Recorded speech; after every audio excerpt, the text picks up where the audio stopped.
आप सभी को जय मसीह की। आज हम एक ऐसे आत्मिक युद्ध, एक ऐसे सत्य के बारे में जानने वाले हैं जिसे आपको जानना जरूरी है। आप वह लड़ाई नहीं जीत सकते जिसके बारे में आपको यह भी नहीं पता कि आप इसमें शामिल हैं। हालेलुया। तो वीडियो को अंत तक जरूर सुने, क्योंकि आपको एक ऐसी सच्चाई पता चलेगी जिसे आपके लिए जानना अति आवश्यक है। आपका एक दुश्मन है। अगर आपने अपना जीवन यीशु को समर्पित कर दिया है तो मुझे आपको कुछ बातें पहले से ही बता देनी चाहिए। आपका एक दुश्मन है और वह सिर्फ परमेश्वर के खिलाफ नहीं है, वह आपके भी खिलाफ है। जैसा लिखा है पहला पत्रस 5:8 में, सचेत हो और जागते रहो, क्योंकि तुम्हारा विरोधी शैतान गरजने वाले सिंह की नाई नहीं इस खोज में रहता है कि किसको फाड़ खाए। हालेलुया। ध्यान दीजिए कि पतरस ने क्या भाषा इस्तेमाल की। तेरा विरोधी सिर्फ परमेश्वर का दुश्मन नहीं, वह आपका भी दुश्मन है।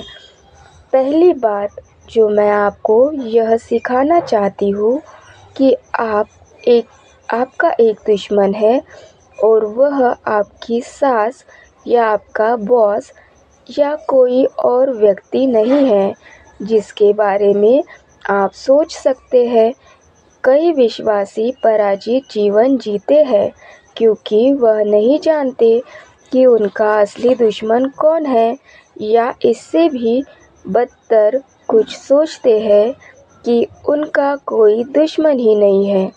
परमेश्वर कहते हैं कि हमारा एक दुश्मन है, शैतान, जो हमें फाड़ खाना चाहता है।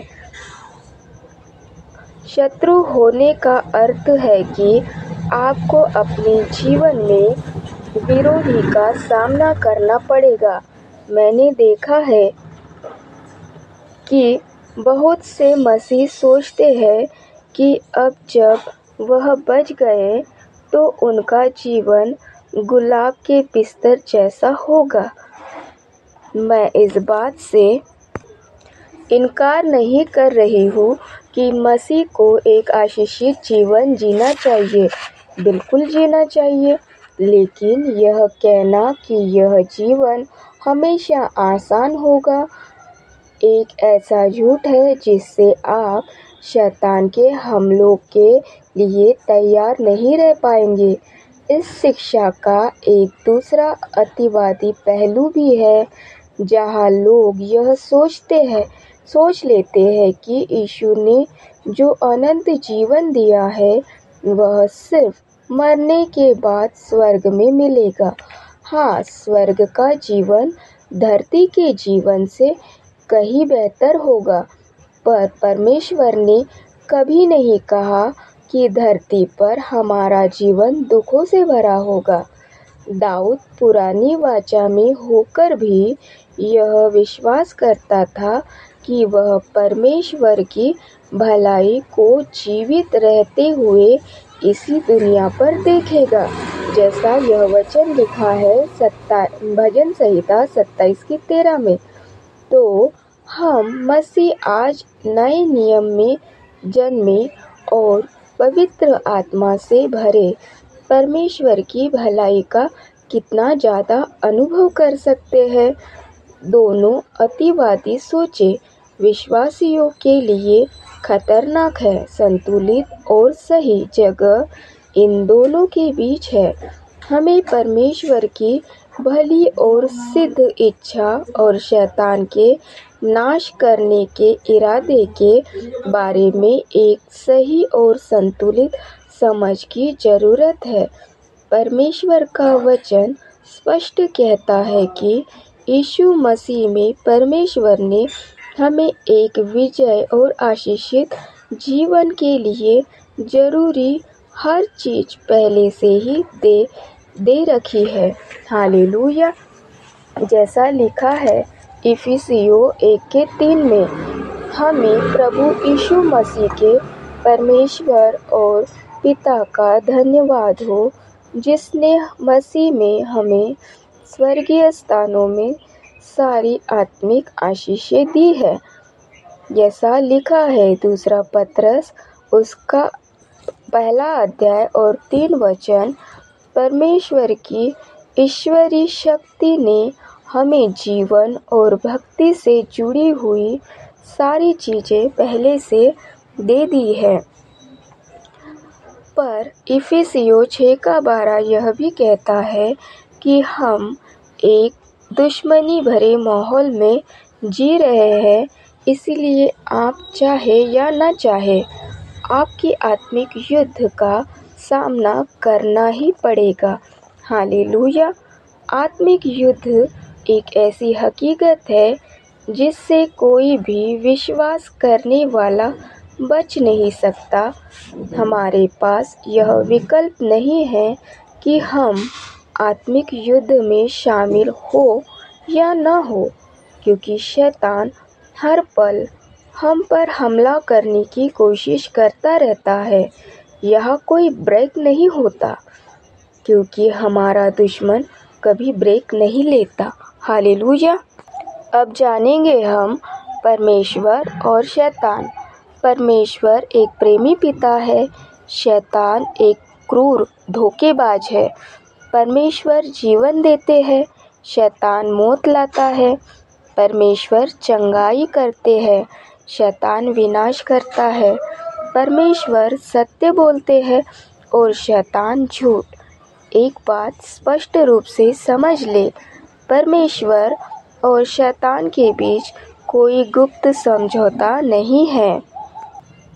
कुछ लोग कह सकते हैं कभी कभी परमेश्वर हमें कुछ सिखाने के लिए बुरी चीज़ों को इस्तेमाल या अनुमति देते होंगे, लेकिन यह बात उतनी ही गलत है जितनी कोई पिता यह कहे कि मैंने अपने बच्चे को आज्ञाकारी बनाना सिखाने के लिए एक अपराधी से उसका अपहरण करवाया। हालेलुया। सुनने में ही कितना अजीब लगता है ना? फिर भी आज बहुत से विश्वासी की सोच परमेश्वर के बारे में ऐसी ही विकृत हो चुकी है। कुछ लोग यह भी कहते हैं कि आप परमेश्वर की तुलना इंसानी पिता से नहीं कर सकते, वह हमारी समझ से परे है। लेकिन यीशु ने खुद यह तुलना की थी। लिखा है लूका उसका 11 अध्याय 13 वचन, जब तुम जो बुरे होकर भी अपने बच्चों को अच्छी चीज़ें देते हो तो तुम्हारा स्वर्गीय पिता तुम्हें कितना ज़्यादा देगा। हालेलुया। यीशु ने यह इंसानी पिता का उदाहरण इसलिए दिया ताकि हम अपने सिद्ध स्वर्गीय पिता के प्रेम को बेहतर समझ सके। यीशु यह बताने आए कि पिता असल में कैसा है, क्योंकि उससे पहले पिता को पूरी तरह कोई नहीं जानता था। यीशु ने साफ कहा, जैसा लिखा है मत्ती 11 अध्याय और उसके 27 वचन में, क्योंकि कोई भी पिता को नहीं जानता सिवाय पुत्र के और उसके और जिससे पुत्र ने उसे प्रकट करना चाहे। हालेलुया। गहराई से सोचिए, यीशु कह रहे थे कि उस समय तक किसी ने भी पिता को पूरी तरह नहीं जाना था, ना अब्राहम ने, ना मूसा, ना दाऊद, ना भविष्यवक्ताओं ने। उन्होंने झलकियाँ देखी, पर पिता का पूरा दिल किसी ने नहीं देखा था। यीशु परमेश्वर के दिल से निकलकर आए ताकि साफ साफ दिखा सके कि परमेश्वर सच में कैसे है। वह झलकियाँ और अंश जानते थे, लेकिन किसी ने भी पिता के हृदय की पूरी तस्वीर स्पष्ट रूप से नहीं देखी थी। परमेश्वर ने अपनी असीम बुद्धि और प्रेम में यीशु को सीधे अपने हृदय से भेजा सबसे निकट संभव स्थान से, ताकि हमें स्पष्ट रूप से, अचूक रूप से दिखा सके कि पिता वास्तव में कौन है। हालेलुया। यीशु पिता के हृदय का संपूर्ण प्रकटीकरण है। अगर आप जानना चाहते हैं कि परमेश्वर कैसे है, तो यीशु को देखें। क्या यीशु ने कभी बीमारी दी? नहीं। क्या उन्होंने त्रासदी भेजी? नहीं।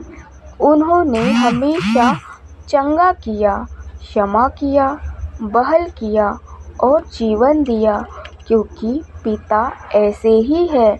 हालेलुया। यीशु परमेश्वर के बारे में हमारी हर गलत धारणा को चकनाचूर करने के लिए आए थे।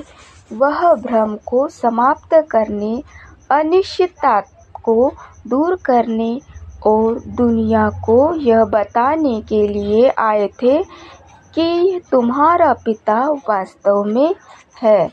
यदि हम अपनी मानवीयता में त्रुटिपूर्ण और सीमित माता-पिता अपने बच्चों को कुछ सिखाने के लिए उन्हें जानबूझकर नुकसान नहीं पहुंचाएंगे, तो हमारा पूर्ण स्वर्गीय पिता, जिसे यीशु ने पूरी तरह से प्रकट किया, हमें नुकसान पहुंचाने का सपना भी नहीं देखेगा। हालेलुया।